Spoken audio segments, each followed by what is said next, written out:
오늘은 레위기 25장 말씀으로 은혜를 받으시겠습니다. 이 25장 말씀에는 안식년과 희년에 대한 말씀이 나옵니다. 1절에요. 여호와께서 시내산에서 모세에게 말씀하여 이르시되, 시내산에서 말씀으로 임하십니다. 2절에요. 이스라엘 자손에게 말하여 이르라. 너희는 내가 너희에게 주는 땅에 들어간 후에 그 땅으로 여호와 앞에 안식하게 하라. 땅도 안식이 필요하다라고 말씀하고 있습니다. 왜냐하면 그 땅의 주인이 하나님이시기 때문에 그렇다라고 하는 것입니다. 우리 인간은 청직이다라고 말씀하십니다.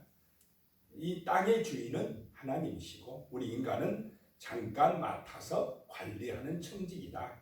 그래서 이 땅도 하나님의 뜻에 따라서 안식년은 안식하게 하라 라고 말씀합니다. 3절에요. 너는 6년 동안 그 밭에 파종하며 6년 동안 그 포도원을 가꾸어 그 소출을 거둘 것이나, 4절에 일곱째 해에는 그 땅이 쉬어 안식하게 할지니 여호와께 대한 안식이라.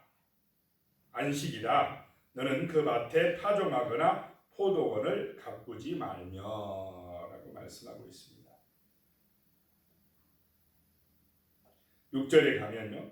안식년의 소출은 너희가 먹을 것이니 너와 네 남종과 네 여종과 네 품꾼과 너와 함께 거류하는 자들과, 또 7절에 내 가축과 내 땅에 있는 들짐승들이 다 그 소출로 먹을 것을 삼을지니라.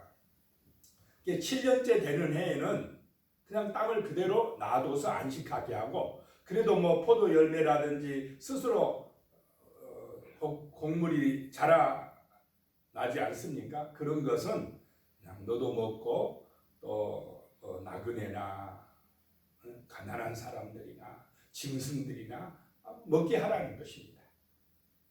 그것을 거두어서 쌓아두지 말라.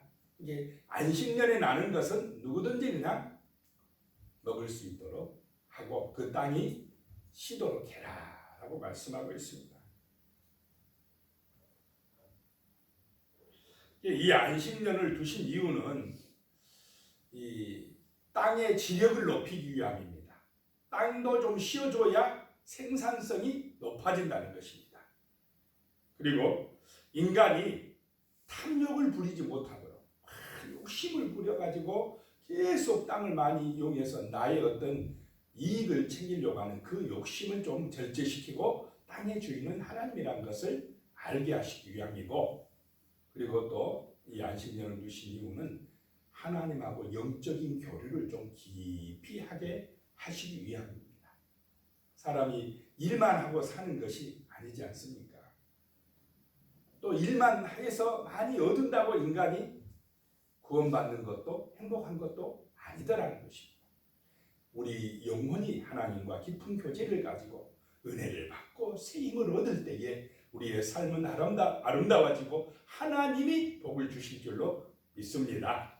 안식년의 교훈이다라고 하는 것입니다. 그 다음에 이제 희년에 대한 말씀이 나오는데요. 8절에 보면 너는 7 안식년을 계수할지니 이는 7년에 7번인즉 7년이 7번인즉 안식년 7번 동안 곧 49년이라. 안식년이 7번 지나가면 7, 7이 49, 49년이 지난 다음에 50년째가 되는 해가 희년이다라고 하는 것입니다.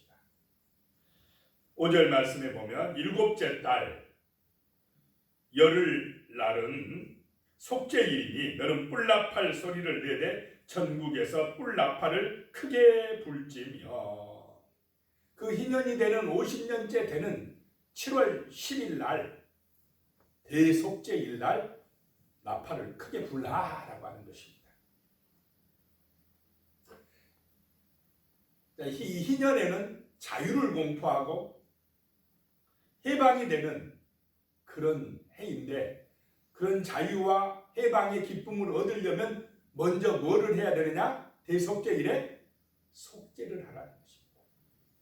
먼저 하나님 앞에서 모든 허물과 죄를 씻는 속죄의 제사를 드린 후에 이제 자유를 얻어서 각기 원래대로 하나님이 정해주신 대로 돌아가는 것입니다. 해방받는 기쁨을 누린다라고 하는 것입니다.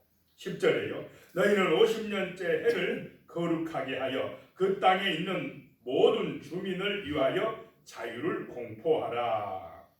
이 해는 너희에게 희년이니 너희는 각각 자기의 소유주로 돌아가며 각각 자기의 가족에게로 돌아갈지며 라고 말씀하고 있습니다.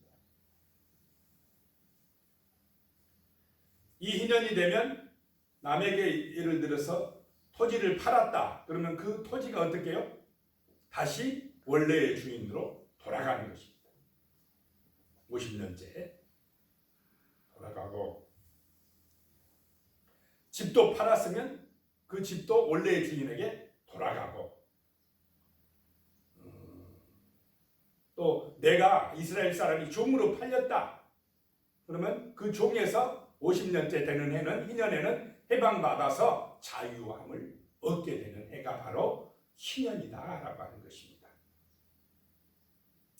모든 것의 주인이 누구이시기 때문에 이렇게 하라는 것입니까? 하나님이시기 때문에 그렇게 하라는 것입니다. 그래서 50년이 되는 해, 희년에는 원래의 주인에게로 다 돌아가라. 원상 복귀되는 것입니다. 이스라엘의 12지파, 그 하나님이 나누어 주신 그 땅 원래의 주인에게 다 돌려주라라고 하는 것입니다.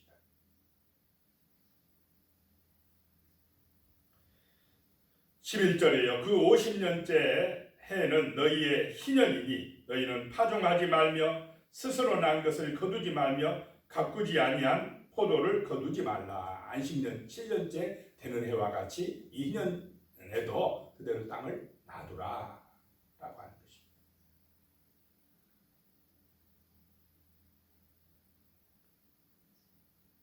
15절에 보면요. 그 희년 후에 연수를 따라서 너는 이웃에게서 살 것이요 그도 소출을 얻을 연수를 따라서 내게 팔 것인즉. 16절에요. 연수가 많으면 너는 그 값을 많이 매기고 연수가 적으면 너는 그것의 값을 적게 매길지니 곧 그가 소출의 다소를 따라서 내게 팔 것이니라. 자, 땅값을 매길 때 어떻게 계산을 하느냐면 이 희년이 몇 년 남았느냐, 50년이 되는 희년이 몇 년 남았느냐에 따라서 가격이 결정된다라고 하는 것입니다. 그 희년이 되는 해가 횟수가 많이 남았으면 가격이 어떻게 되겠습니까? 비싸지고, 희년이 적게 남았으면 이제 농사지을 해가 적으니까 가격이 땅값이 떨어진다라고 하는 것입니다.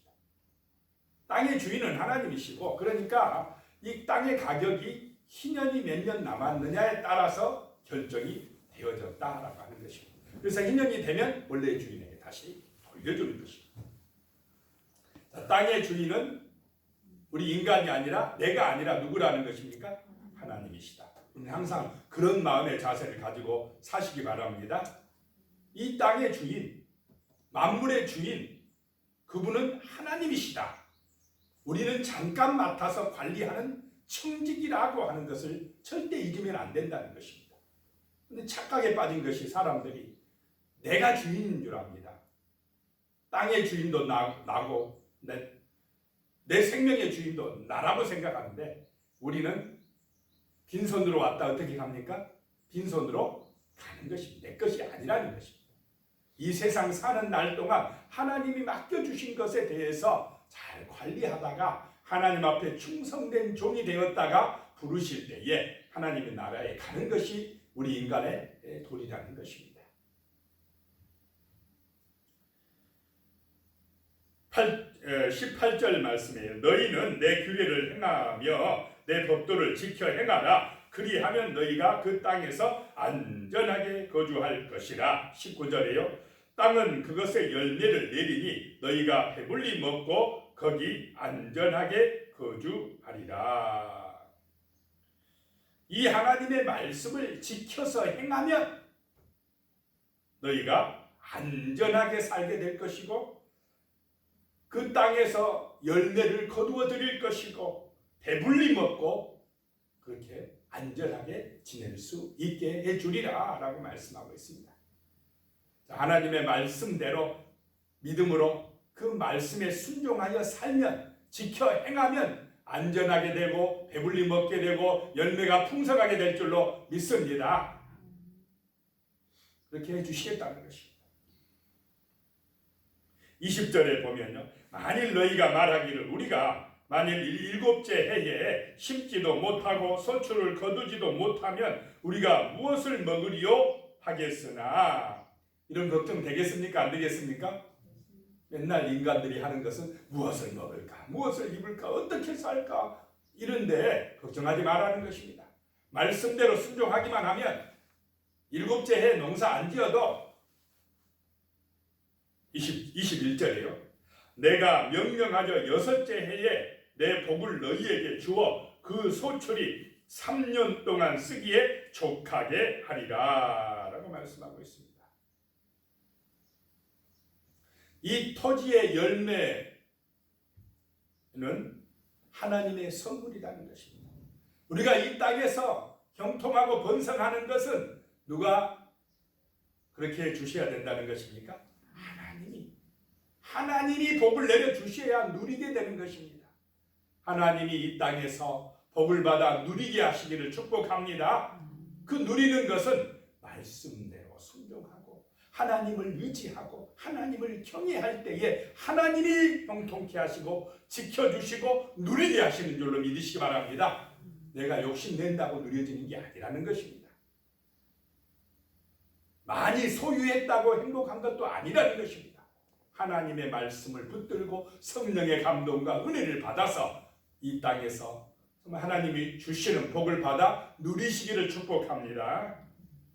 23절에 보니까요, 토지를 영구히 팔지 말 것은 토지는 다 내 것입니다. 너희는 거류민이요 동거하는 자로서 나와 함께 있느니라.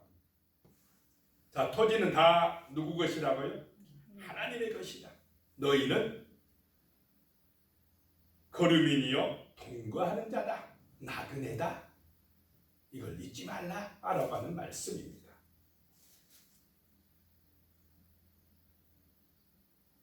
그래서 희년이 되면 원래의 주인에게로 다 돌아간다라고 하는 것입니다.